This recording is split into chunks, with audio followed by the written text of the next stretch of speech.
রে বান্টুর গোড়া সরু, মাথা মোটা হয়ে গেছে বাড়া। না লাগাতে পারলে আর হচ্ছে না বাড়া। চল কালকে সোনাগাছি যাই, একটা খাসা মাল দেখে পক পক করে আসি বাড়া। সোনাগাছি যেতে হবে কেন বাড়া? পাড়াতেই তো একটা নতুন মালের আমদানি হয়েছে লাউরা। বুড়ো চুড়ো সবাইকে দিয়ে বেড়াচ্ছে, শুনেছি মালটা হেব্বি খাসা বাড়া। আবার যার বান্টুর সাইজ বড় তাকে তো ফিতেই লাগাতে দেয় লাউরা। বলেন কি বলছিস বাড়া? তাহলে তো আমার টাকা পয়সা কিছুই লাগবে না বাড়া, আমার বান্টুর সাইজ তো জানিস বাড়া। হ্যাঁ রে ফটকে, মালটা কোথায় থাকে রে বাড়া? ওই তো হারা ধনের দোকানের পেছনের গলিতে। তুই তো দেখছি এখনই মাগি লাগানোর জন্য পাগল হয়ে গেছিস বাড়া।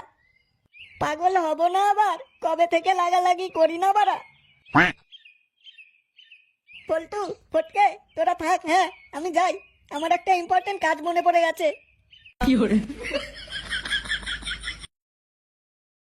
এই দেখ ঢামনা চোদার ইম্পর্টেন্ট কাজ, মাগির কথা শুনেই লাগাতে চলে গেল।